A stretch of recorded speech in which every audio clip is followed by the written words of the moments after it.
Manos e manas, saudações. Mais uma vez, daqui o vosso mano Gica Tetembua, a gravarmos mais uma daquilo que são as nossas reflexões sobre os acontecimentos do 27 de maio de 1977. Portanto, é sempre bom deixar claro aqui aos meus manos e às minhas manas que o objetivo de se fazer esses vídeos de 1 a 27 de maio é para nós percebermos mais ou menos os acontecimentos que marcaram a nossa história. E acredito, como filhos da Terra, temos uma oportunidade de constantemente parar para pensarmos que o que passou não foi bom.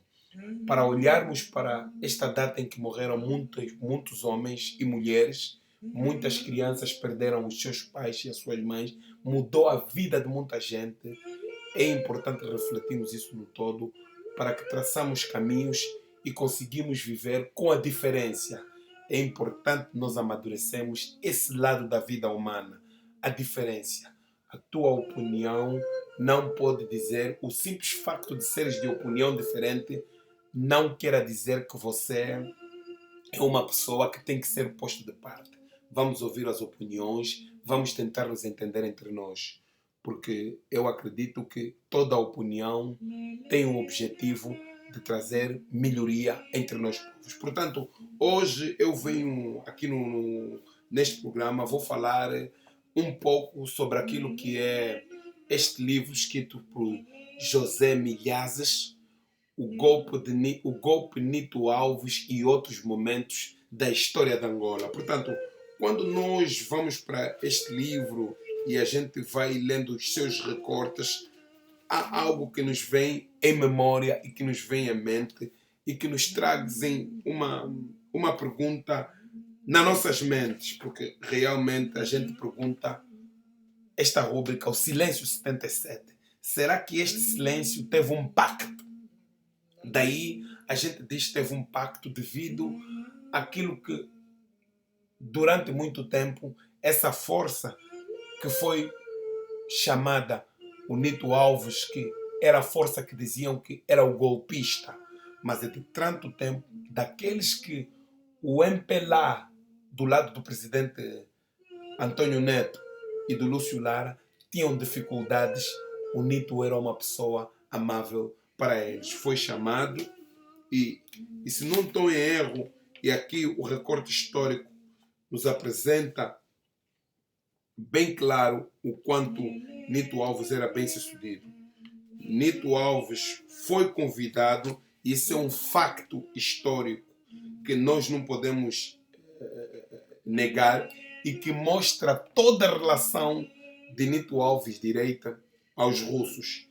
Nito Alves foi convocado para representar o MPLA no congresso do PSUS. E Nito Alves foi convidado, foi o mais alto dirigente da delegação do MPLA.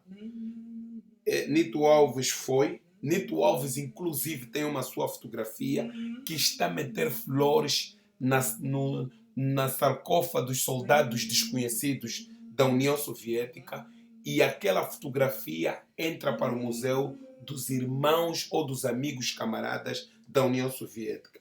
Daí que quando tempos depois se dá o 27 de maio, o embaixador ou o representante da diplomacia russa em Angola diz que nunca lhe foi dito nada que havia em eminência um golpe de Estado. Pronto, eu trago essa parte para dizer um pacto de silêncio. Por quê? Porque nunca se escreveu, nunca se ouviu nada que se falou sobre o golpe de Estado, conforme se diz, de Nito Alves, vindo diretamente daquilo que são os russos. Os russos nunca falaram nada sobre esse golpe de Estado. Nunca se escreveu nada. Criaram um silêncio absoluto. Sabia-se também que os russos e os cubanos são parte daquilo que é o internacionalismo. Agora a grande pergunta que a gente carrega e hoje em dia diz que se realmente os russos eram amigos e até convidaram Nito Alves para participar no seu 25º Congresso do PSU foi uma prova iminente que Nito Alves fazia parte daquilo que era a família. Havia uma certa crença por Nito Alves. Tanto é que no livro de Boris Putlin, ele explica claramente que nunca houve nenhuma situação errada com a pessoa de Nito Alves. Daí os problemas que sucederam no partido MPLA foram de tal maneira, tão drástico, que omitiram e criaram isso que a gente está a chamar o pacto do silêncio. As outras frentes não foram capazes de falar daquilo que lesou os angolanos em muito. Portanto, é preciso nós aí começarmos a ver que é importante que a gente, quando se trata dos assuntos da nossa terra, quando se trata de povos para se entender, nós temos que ter a capacidade e a hombridade de nos reconciliarmos. Porque se nós não tivermos a capacidade de reconciliarmos, os outros povos terão sempre os seus interesses em primeiro lugar. E esse silêncio de pacto vem mais por outra coisa trazer uma pergunta.